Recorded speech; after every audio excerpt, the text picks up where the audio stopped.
Hi friends, কেমন আছো সবাই? আবার একটা নতুন ভিডিও নিয়ে এসেছি। এটা হচ্ছে চায়না কিট আমি সেটিং করব। এটা এলজি টিভিতে, ঠিক আছে? এটা কেমনভাবে আমি সেটিং করছি দেখো। এর কিছু কিছু কাজ আছে, বোর্ড চেঞ্জ করলে কিছু করতে হয়, তাহলে বোর্ডটার লংজিভিটিটা ভালো হয়। আমি সেই জন্যই ভিডিওটা তোমাদের সামনে এনেছি। দেখো, তোমরা দেখলে বুঝতে পারবে। তোমরা হয়তো বোর্ড চেঞ্জ করো, কিন্তু এসব জিনিসগুলো তোমরা চেঞ্জ করো না, এই কারণে বোর্ডটা বেশি লংজিভিটি হয় না।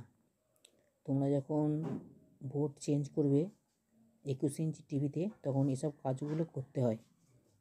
কিন্তু 14 ইঞ্চি টিভিতে এগুলো না করলেও চলে, কিন্তু 21 ইঞ্চি টিভিতে এই কাজগুলো করতে হয়। সেই কারণে আমি তোমার সামনে ভিডিওটা নিয়ে এসেছি। তোমরা দেখলে বুঝতে পারবে। তোমরা জানো নিশ্চয়ই, কিন্তু কাজটা করো না, ঠিক আছে? তোমাদের দেখাচ্ছি আমি এই ক্যাপগুলো আরও মানে যেই জিনিসগুলো আছে সেগুলো আমি সব সেটিং করে নিচ্ছি। নেওয়ার পর তোমাদেরকে আমি ডিটেলস বলবো এটা কি করতে হবে, এবং এর মধ্যে আমি কাজটা করছি, তোমরা দেখলে বুঝতে পারবে, ঠিক আছে? চলো তোমরা দেখো ভিডিওটা। এই এই চায়না বোর্ডে যেসব জিনিসগুলো আছে, অরিজিনাল তার ফার ইউকের কানেকশান, আমি সব এগুলো আস্তে আস্তে করে নেবো। করে নেওয়ার পর তোমাদের দেখাবো যে কোন জিনিসটা চেঞ্জ করতে হয়। চেঞ্জ করলে বোর্ডটা লংজিভিটি হয়, কারণ 21 ইঞ্চি পিকচার টুয়ে ভোল্টেজ এবং অ্যাম্পিয়ারটা বেশি টানে। সেই কারণে এই দুটো জিনিস চেঞ্জ করতে হবে। চেঞ্জ করলে বোর্ডটা লংজিভিটিটা বেড়ে যাবে, নইলে পাওয়ার সাপ্লাইয়ের প্রবলেমটা আসবে, আর কিছুই না, ঠিক আছে? তো আমি ইউকের কানেকশানটা করে নিই, দিয়ে তোমাদেরকে বোঝাচ্ছি। তোমরা এসব কাজগুলো জানো, কিন্তু এগুলো করো না, কিন্তু এগুলো অবশ্যই করা উচিত। 21 ইঞ্চি টিভিতে, 14 ইঞ্চি টিভিতে না করলেও চলবে, কিন্তু 21 ইঞ্চি টিভিতে কাজটা করতেই হবে।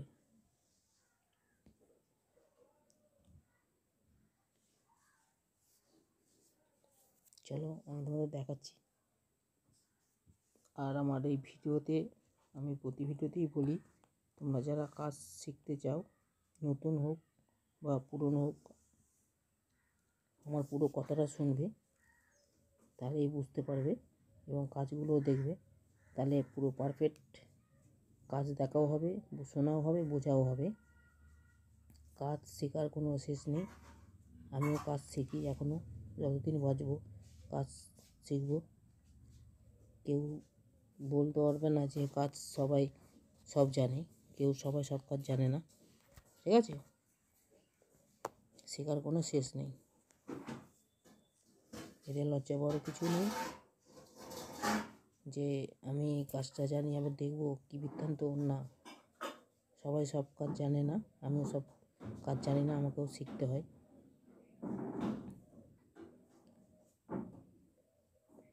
তোমরা যখন এসব বোর্ডগুলো লাগাবে, ভালো ফিনিশিং দিয়ে কাজটা করবে।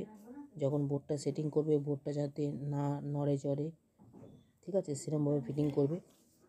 তাহলে কী হবে, কাজটা ভালো হবে এবং লংজিভিটি আরও বাড়বে। ফিনিশিং যত দিয়ে কাজ করতে পারবে, তত লংজিভিটি বেশি হবে, এটা মাথায় রাখবে। আর বোর্ডটা একজন লাগাই দেখি আমার কাছে কাজ আসে, যে বোর্ডটা এমনি ফলস লাগিয়ে রেখেছে, টিভিটা উল্টালে সাইড করলে বোর্ড ভিতরে নড়ে চড়ে, কিন্তু ওরকমভাবে কাজটা করলে হবে না। ওটা গোজাতালি কাজ, গোজাতালি কাজ করলে একদমই হবে না। পুরো পারফেক্ট কাজ করতে হবে, তাতে একটু সময় লাগুক, অসুবিধা নেই, ঠিক আছে? আমি এই ভিডিওটা ছোটোর মধ্যেই বানিয়েছি, কিন্তু আমার এই বোর্ডটা ফিটিং করতে অনেক টাইম লেগেছে। তোমাদের আমি শর্টে দেখাচ্ছি, আমার কথাগুলো শুনবে, তাহলেই হবে। আমি যে দুটো জিনিস চেঞ্জ করব, সেই দুটো হচ্ছে এই যে চপারের যে আউটপুটে 110 ভোল্ট আউটপুটের যে দুটো ক্যাপাসিটার থাকে, 47-160, সেই দুটোকে আমি চেঞ্জ করব। সেই দুটোকে চেঞ্জ করে আমি এখানে 47-160 লাগাবো কেলটনের, ঠিক আছে? কথাটা ভালো করে শুনবে। এইখানে আউটপুটে যে দুটো কন্ডেন্সার থাকে 47-160, এই দুটোকে আমি চেঞ্জ করব। দেখলে আমি খুলে নিলাম। এখানে লাগাবো আমি কেলটনের 47 160। এই কারণেই বলছি যে এতে যে ক্যাপাসিটারগুলো দেওয়া থাকে সেই ক্যাপাসিটারগুলো সেরকম একটা ভালো না। এতে 14 ইঞ্চির পক্ষে ঠিক আছে, কিন্তু 21 ইঞ্চির পক্ষে ঠিক নয়।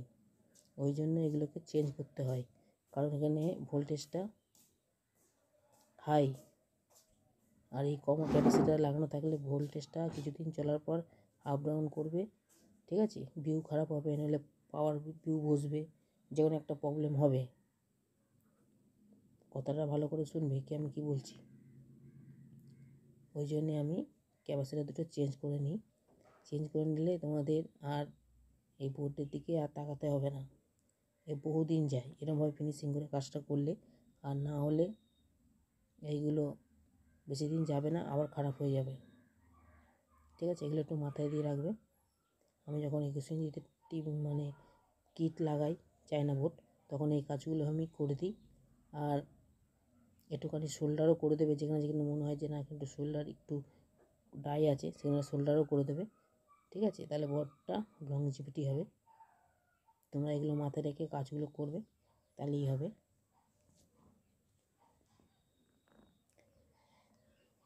এই কাজগুলো পরিষ্কার করলে কি তোমার নিজেরও ভালো লাগবে এবং কাস্টমারও বলবে না মিস্ত্রি ভালো কাজ করে দিয়েছে, আমার এখনও চলছে, কিছু প্রবলেম নেই, আরও তোমার কাস্টমার বাড়বে। আর না হোক গোছাতালি কাজ করলে তাহলে ভালো তো বলবেই না, আরও বলবে কি লাগিয়ে দিল, এত টাকা নিল, আবার খারাপ হয়ে গেল, এই আর কি, ঠিক আছে। যখনই কাজ করবে ফিনিশিং দিয়ে কাজ করবে। চলো তোমাদের আমি জুম করে দেখাচ্ছি বোর্ডটা আমি কেমন ফিনিশিং করে দিচ্ছি। দেখো,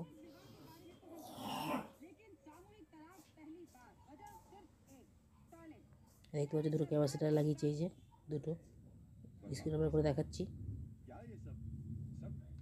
আমি বোর্ডটা কিন্তু নাট বল্টু দিয়ে এঁটে নিয়েছি। ये सब फाइल्स और सब फिर सबका अपना अपना समझ गया।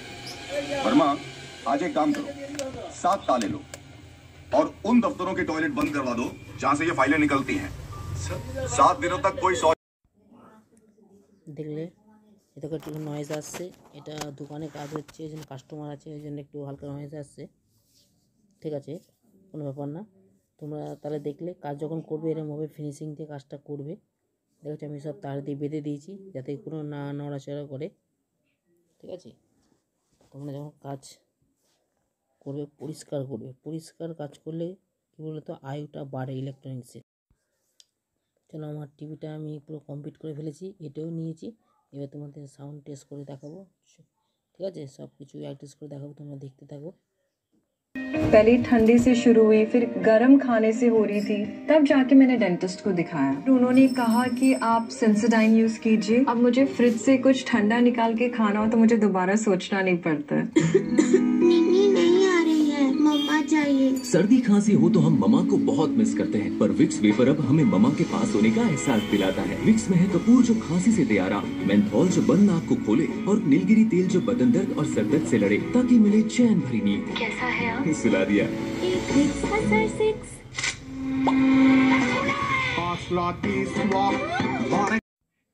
আর তোমাদের কোনো কিছু জানার থাকলে আমাকে কমেন্ট করবে, আমি সব উত্তর দেবো।